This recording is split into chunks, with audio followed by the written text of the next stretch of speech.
नमस्कार दोस्तों, international organisation series program में आप सभी का स्वागत है। ये उसी सीरीज का 10वां एपिसोड है।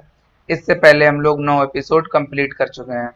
आज के सेशन में हम लोग दो संगठनों को लेकर बात करेंगे, जिसमें पहला संगठन है इबिसा और दूसरा है अंकटाड, तथा इनसे संबंधित जो भी एमसीक्यूज होंगे उनको भी देखेंगे।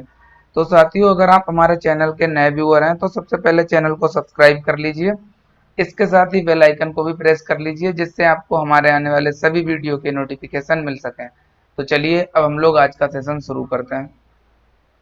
आज के सेशन का पहला संगठन है इबिसा, यानी India, Brazil and south Africa. ये इसकी फुल फॉर्म है।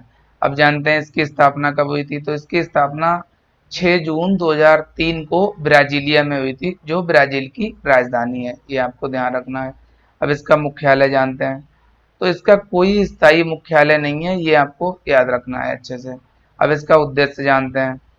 पहला, वैश्विक एवं क्षेत्रीय राजनीतिक मुद्दों पर परामर्श एवं समन्वय के लिए प्रयास करना।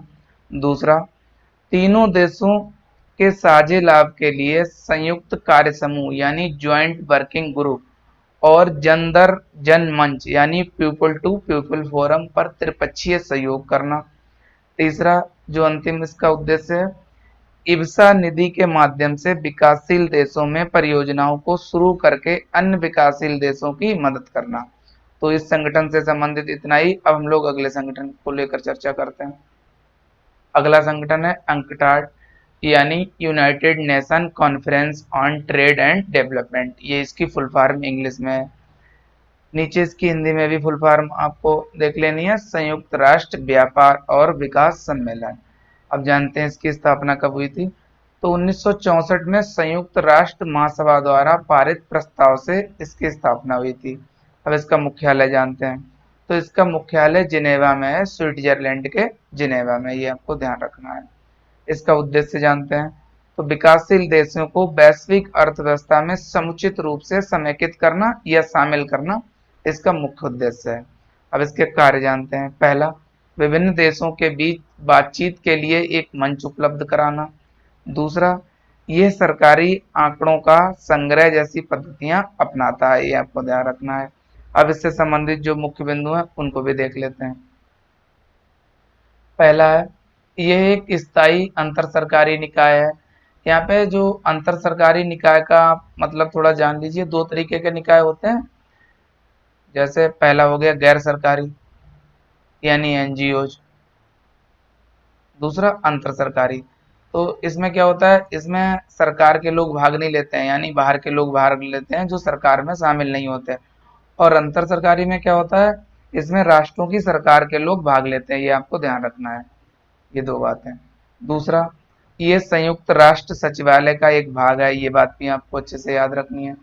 तीसरा, इसके साथ ही यह संयुक्त राष्ट्र विकास समूह यानी यूनाइटेड नेशन डेवलपमेंट ग्रुप का भी हिस्सा है। तो ये इससे संबंधित मुख्य बिंदु थे, आपको याद रखने थे। अब हम लोग इनसे संबंधित एमसीक्यू पर आते हैं। पहला एमसीक्यू है आज का, अंकटाड के बारे में निम्नलिखित कथनों पर विचार कीजिए। पहला कथन है, इसका मुख्यालय वियना में है।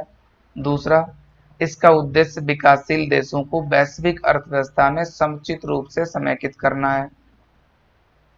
अब आपको नीचे दिए गए कूट की सहायता से सही उत्तर का चुनाव करना है। पहला ऑप्शन है केवल एक, दूसरा केवल दो, और तीसरा एक और दो, और डी ना तो एक और ना तो दो। तो इसका सही जवाब है बी ऑप्शन। अब हम लोग देखते हैं कि पहला कथन क्यों गलत है। तो अभी हम लोगों ने देखा था कि इसका जो मुख्यालय था वो स्विट्जरलैंड के जेनेवा में था, ना कि वियना में। तो इस प्रकार ये वाला ऑप्शन गलत हो जाएगा। ये भी हमने देखा था कि इसका उद्देश्य विकासशील देशों को वैश्विक अर्थव्यवस्था में समुचित रूप से समेकित करना है या शामिल करना है। तो ये वाला ऑप्शन सही है। इस प्रकार इसका बी ऑप्शन सही है। अब हम लोग अगले एमसीक्यू पर आते हैं।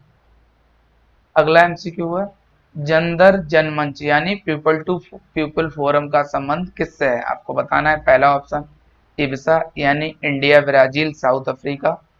दूसरा, डब्ल्यूटीओ यानी वर्ल्ड ट्रेड ऑर्गेनाइजेशन। तीसरा, एससीओ यानी संघाई कोऑपरेशन ऑर्गेनाइजेशन, अर्थात संघाई सहयोग संगठन। और डी जो अंतिम ऑप्शन है, डब्ल्यूएचओ यानी वर्ल्ड हेल्थ ऑर्गेनाइजेशन। विश्व स्वास्थ्य संगठन। तो अभी हम लोगों ने देखा था कि पीपल टू पीपल फोरम का संबंध इब्सा से था, तो इस प्रकार इसका सही जवाब ए ऑप्शन होगा, आपको ध्यान रखना है। तो साथियों, आज के सेशन में इतना ही। हम लोग नेक्स्ट सेशन में कुछ नए टॉपिकों के साथ मुलाकात करेंगे। तब तक के लिए गुड बाय।